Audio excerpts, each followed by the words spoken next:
Olá, assombrados! Eu sou a Ana Paula e vou contar um relato para vocês neste tipo ao vivo de hoje. E aí, tudo bem? Espero que sim, que esteja tudo bem. Já vou pedindo para você deixar o like neste vídeo e não se esqueça, é claro, de fazer uma visitinha à nossa loja virtual, a lojaassombrada.com.br. Combinado? Então, beleza, bora pro relato de hoje, que é este daqui. Causos de um Vigia, parte 2. Demônio, desgraça, espíritos e lobisomem. Meu Deus, vamos ver. Olá pessoal, tudo bem? Novamente aqui estou, senhor alguém, que a Ana vai chamar carinhosamente de fulano. E quem escreve é a filha. Ouvir os meus causos no canal foi esplêndido. Eu fiquei muito contente também com os comentários dos assombrados. Eu li todos. Muito obrigado pelo carinho. Ah, e um PS aqui. Me chamaram de Senhor Vigilantildo em um comentário. Eu adorei. Pena que não pensei nesse nome antes. Hoje eu vou dividir com vocês mais experiências minhas. E olha, ter morado no Rio Grande do Sul, no sítio, e ser vigia, dá quase um livro de relatos. Ana, todos os nomes de todos os relatos, tá tudo trocado. Então beleza, todos fictícios. Então vamos aqui a primeira vez que vi algo sobrenatural. O demônio bode. Meu Deus, já começa com os dois pés no peito, né? Bom, na época eu tinha 13 anos e morava num sítio, numa cidade pequena, no Rio Grande do Sul, com o meu pai, com a minha mãe e 3 irmãos. O meu pai criava gado de corte, porcos, além de termos hortas para o nosso consumo e venda. Estávamos na quaresma. Um dia o meu pai pediu para eu alimentar os porcos. Era umas 5:30 da tarde e enquanto ele acabava uns serviços no sítio para podermos nos recolher, né? Pois em época de quaresma nós entrávamos muito mais cedo para casa. O pessoal antigo tinha mais histórias, mais crenças e mais respeito por essa época. Bom, o tempo estava escuro, pois ia cair uma tempestade. Muitos relâmpagos, estava ventando gelado e aquela poeira fina subia. Isso era sinal de que a chuva estava muito perto. Fiz o que eu tinha para fazer e voltando para casa vi que o gado estava agitado. Bom, pensei que era a chuva, que também estava deixando eles com medo. E aí começou a chover muito, e muitos raios junto. Perto das 7:15 da noite já havíamos jantado, então ouvimos um barulho no chiqueiro. Os porcos estavam gritando. Meu pai disse que ia ver o que era. Minha mãe me mandou ir junto, pois ainda chovia e ela tinha medo do meu pai cair, ou até mesmo precisar de ajuda com alguma cerca. Quando estávamos chegando perto do chiqueiro com a lanterna, vimos um bicho. Ele tinha o corpo humano, mas era escuro, bem preto, olhos grandes e uma cara de bode. Meu pai deu um pulo para trás e falou: "Valei-me, meu Deus, o que é isso?" Eu fiquei paralisado e senti uma tontura terrível. Eu não tinha reação de gritar nem de correr. Olha, quem passa por essas situações sabe que na hora o corpo não responde ao cérebro. O meu pai saiu correndo e me puxou pelo braço, me arrastando e falou: "Corre que é um demônio!" Nós corremos muito e entramos em casa. O bicho só ficou lá, nos olhando, mas ele fazia um barulho de grunhido, porém era baixo o barulho. Nos secamos, meus pais acenderam uma vela e nós nos colocamos a rezar. Podíamos ouvir os porcos ainda e depois passos em volta da casa, junto com soquinhos nas paredes de tábua. Eu acho que ninguém dormiu naquela noite. O meu pai ficou na porta com um facão, minha mãe de joelhos rezando e os meus irmãos assustados. No outro dia, no café da manhã, eu perguntei para minha mãe o que era aquela coisa que nós vimos. Ela disse que era o demônio da podridão, um ser trevoso que na quaresma saía com mais frequência para se alimentar. Então eu questionei se ele queria nos matar ou devorar algum animal nosso, já que no outro dia vimos que não tinha nenhum animal morto. Ela respondeu que de todas as histórias que ela ouvia de sua mãe, que nunca soube dele atacar humanos. Isso se ele não achar por perto coisas podres para se alimentar primeiro, tipo restos de animais, defuntos e fezes. E que provavelmente se alimentou das fezes dos nossos animais. Ai! Muitos anos depois, uma vez, voltando de um forró no sábado de Aleluia, passei com os chegados por uma estrada bem escura, era de madrugada já. O farol do carro iluminou uma coisa na beira da cerca, na estrada. Na hora eu pisei no freio e fiquei muito assustado. O amigo que estava do meu lado soltou um "Eita, pega!" e perguntou o que era aquilo e se eu estava vendo também. Conforme o carro foi chegando perto, o bicho virou a cabeça para trás. E era aquele mesmo demônio bode, de novo, com olhos enormes. Eles brilhavam tipo olho de gato. Ele ficou lá, de cócoras. Estava comendo algum bicho dessa vez. E ficou nos encarando somente com a cabeça virada. Passamos voando por ele. Olhei pelo retrovisor e ele continuava lá. Depois que me mudei do sítio, nunca mais vi esse bicho. Uma observação curiosa aqui é que nesse dia, além de ser sábado de Aleluia, estava formando um temporal também. Lembra aquele relato do demônio que vem com um temporal? Lembra que um viu lá no canavial, o outro viu na estrada um negócio, uma sombra, uns negócios assim? Será que é o mesmo? Lembram do relato? Eu não vou lembrar exatamente qual, mas eu contei algo assim aqui. Bom, próxima história. É uma coletânea. A coletânea da mesma pessoa aqui, ó. Né? Vamos lá. Continuando, então. O próximo é este daqui. O dia que a desgraça bateu na porta da minha casa. Após alguns anos morando no sítio, os meus pais o venderam e nos mudamos para uma cidade maior, no Rio Grande do Sul também. Nossa, que diferença! Eu estava maravilhado com a civilização. Meu pai trabalhava fora, minha mãe fazia comida para vender, minhas irmãs ajudavam ela. Eu fazia entregas de bicicleta para uma padaria e o meu irmão menor só estudava. Tínhamos uma ótima relação com a vizinhança, exceto com uma, a Aline. Tudo que ela botava o olho desandava.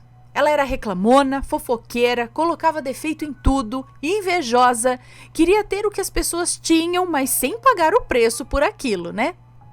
Como eu disse, a minha mãe cozinhava para vender. Tinha dia que era feijoada, cuca, arroz carreteiro, pernil assado e muito mais. Ai, fiquei com fome só de ouvir. A Aline colocou uma placa na frente da casa dela, anunciando que fazia comida para vender também. Bom, tudo bem, pois tem lugar ao sol para todo mundo. Um dia minha mãe fazia feijoada, estava com tudo vendido e já quase finalizando, e a minha irmã Érica ouviu batidas no portão. Ela foi atender, e na porta estava uma mulher, muito suja. Ela era idosa, cabelo tudo armado, roupa rasgada, corcunda e com os dentes podres. E ela falou: "Filha, pede para sua mãe dar alguma coisa a essa pobre mendiga." Minha irmã tem uma sensibilidade alta e deu um salto para trás perguntando: "O que a senhora quer?" Ela respondeu que queria alguma moeda ou comida para chamar a minha mãe para entregar para ela. Érica disse que uma voz dentro da cabeça dela deu um grito e disse não. Minha irmã tem essa peculiaridade. Ela sempre fala que uma voz, em algum momento de apreensão, grita ao pé do ouvido dela ou dentro da cabeça dela. Além de, às vezes, ela ver flashes. Disse que são instruções curtas e claras, como aconteceu naquele dia. Ela disse à mendiga que naquele dia não tinha nada para ela em casa. Ela se enfureceu e gritou com a Érica, chamando ela de idiota. Mandou ela ir chamar a minha mãe logo, para ela dar alguma coisa para ela. Ouvindo o grito da mulher e vendo que a minha irmã não voltava, a minha mãe saiu e viu aquela velha. Então a velha dirigiu a palavra à minha mãe, estendendo a mão e dizendo: me dá alguma coisa, eu sou uma mendiga." Minha mãe disse que tinha uns trocados no bolso e ia dar a ela. Chegou a tirar as moedas para fora do bolso, mas a minha irmã colocou a mão na frente da minha mãe, contendo ela, e disse firme: "Não, mãe." A velha se zangou de um jeito. Ela ficou enlouquecida, furiosa, e foi bem nessa hora que eu cheguei da padaria. Ela saiu xingando a minha irmã e a minha mãe de todos os nomes possíveis. E a minha mãe questionando brava a minha irmã do por que ela não deixou dar o dinheiro para a pobre senhora. Quando entramos em casa, a Érica falou: pobre senhora nada. Aquela voz deu um grito no meu ouvido quando ela pediu que eu te chamasse para você dar algo a ela. Ela queria algo de você. Ela não é uma mendiga qualquer não. Boa coisa aquilo não é. Pois quando as duas retornaram ao fogão, a feijoada fedia. O cheiro era insuportável, era cheiro podre, de bicho em decomposição. A minha mãe quase desmaiou. Começou a se questionar e chorar demais. Como pôde aquilo acontecer? Ela chorou e chorou muito. Aí eu peguei a bicicleta e fui de comprador em comprador avisar que a minha mãe tinha tido um problema muito sério e que não poderia entregar a comida naquele dia. Mas que semana que vem eu levaria na casa de cada um uma feijoada. Jogamos tudo fora, inclusive as tábuas que foram cortadas, onde foram cortadas as comidas. A minha mãe ficou muito abalada e dias depois foi refazer a compra da encomenda e encontrou com a Aline no mercado, que nitidamente levou um susto quando viu a minha mãe. Minha mãe falou em casa que achou estranho o espanto que ela ficou. Então minha irmã disse que seus olhos pesaram em um flash de 2 segundos. Minha irmã disse que seus olhos pesaram e um flash de 2 segundos passou, onde ela viu a Aline conversando com aquela mendiga. Érica conta que não entendeu e quando foi dormir, se deitou e falou: eu não entendi o que foi aquela cena. Por favor, me ajude de outra forma. À noite, ela sonhou com a nossa avó, mãe da minha mãe, dizendo: Fia, leva sua mãe na benzedeira para mim? De manhã, ela acordou e disse para minha mãe que deveriam ir na benzedeira. Foram e quando chegaram no portão do sítio, a dona Emília disse a elas: Nossa, que bom que vocês vieram. Eu fui avisada da visita de vocês. Minha mãe arregalou os olhos com mais uma assertividade da Érica. Dona Emília benzeu então as duas e também peças de roupas de todos nós da casa. E então veio a revelação. Sabe, comadre, uma pessoa que tem muita inveja da sua vida, da sua família e de tudo o que você se põe a fazer, mexeu com magia e pagou uma entidade para acabar com a sua vida.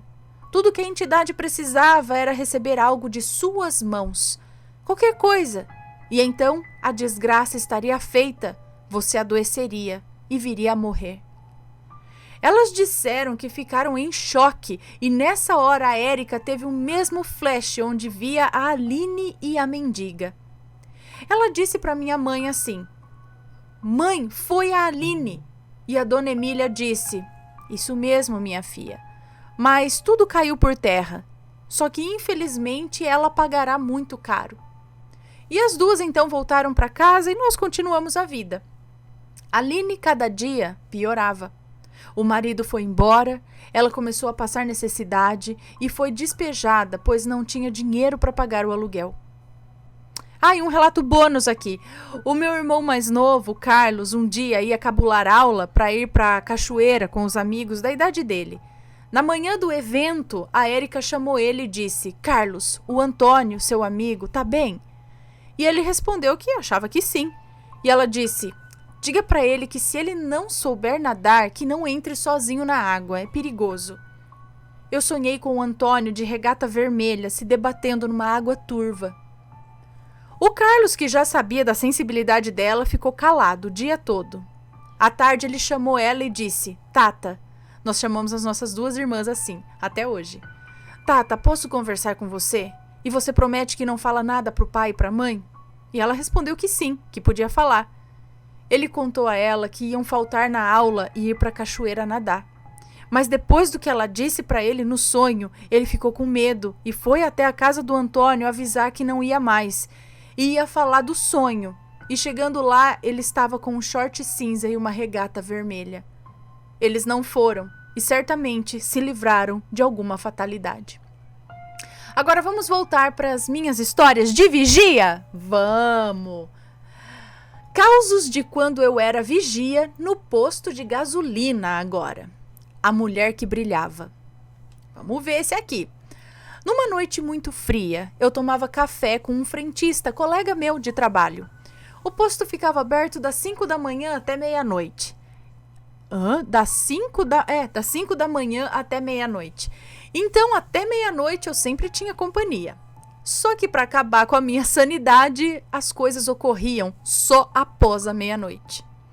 Mas nesse dia, eram umas 11 horas e entrou uma moça no posto. Ela puxava pela mão um menino de cabelo cortado tigelinha, com calça, camisa e suspensório. Ela era nova, aparentemente, tinha cabelos bem longos, estava de azul claro. A pele dela brilhava e o olho era cor de mel puxado para o amarelo. Pensa numa moça bonita, mas era tão bonita e tão diferente ao mesmo tempo. Parecia que o brilho dourado fazia parte da pele dela. É uma coisa até difícil de explicar.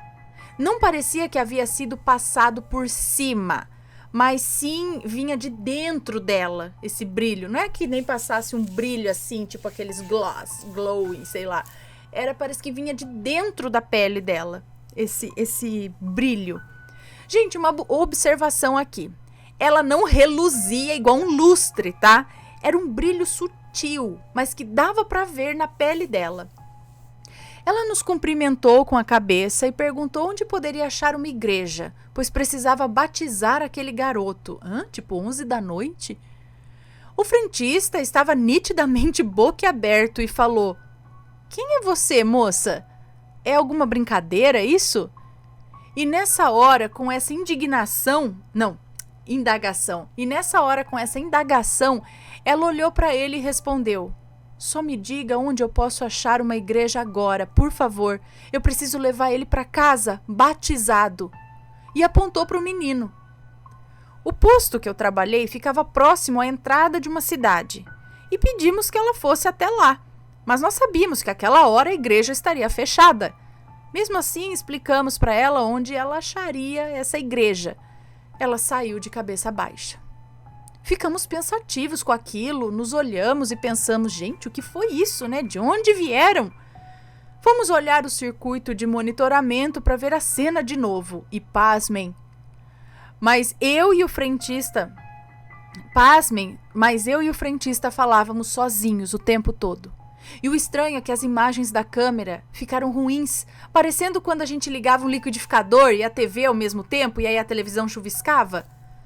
Da hora que a moça chegou até uns 2 minutos depois que ela saiu, a imagem ficou ruim.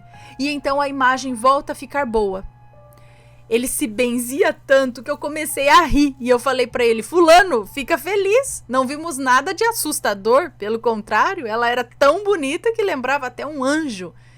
Imagine se você visse as marmotas que eu vejo." Ele bravo me respondeu: "Porque você acha que era anjo e não uma assombração brilhante? Você não viu aquele olho amarelado?" Eu ia responder uma coisa mais elaborada, mas falei pra ele que nunca vi assombração pedir pra batizar ninguém. Aí que ele repreendia e rezava, tudo embolado. Nesse dia, o marmanjo pediu pro irmão dele buscar ele no posto, pois disse que não ia embora de carro sozinho, não. Largou o carro dele no estacionamento e foi embora de carona.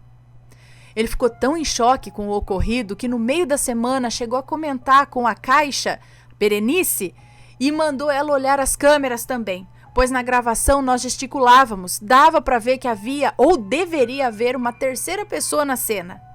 Ela riu, e quando eu cheguei na frente de todo mundo, ela disse em tom irônico: "Ai, ai, vocês dois cada dia me surpreendem com mais invenções paranormais.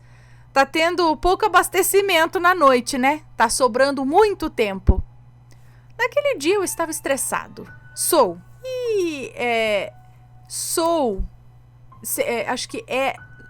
e era muito educado, mas não vem com ironia pra cima de mim, não. Eu fiquei nervoso e falei pra ela: Olha, Berenice, você tem uma língua que não cabe dentro da sua boca grande. Eu desejo que um dia o seu olho espiritual esteja arreganhado e você veja pelo menos 1/3 do que eu já vi na minha vida. E digo mais, eu quero estar aqui para ver a sua cara branquela apavorada. Ela ficou sem graça e disse que a minha praga não pegava nela. E eu nervoso retruquei, não é praga não, eu não desejo o seu mal, mas mais dia ou menos dia tu se prepara. Ana, meu santo, foi forte. Muitas semanas depois ela foi ao banheiro. Estava no turno da noite. De lá nós escutamos o grito histérico dela. Ela saiu correndo com a calça na mão. Chorava e tremia, gritando que tinha um fantasma em frente ao espelho. Eu fui lá averiguar e não tinha ninguém. Aquele dia foi a minha vingança, pois além de ficar apavorada, chegou a fazer xixi na roupa. Deixando claro que eu não desejo nada de mal a ninguém. Não desejo também que as pessoas vejam o que eu vejo. Mas não me perturbem também, tá? Não zombem e nem façam pouco caso de quem passou por isso. Mais uma coisa sobre o posto de gasolina aqui, ó.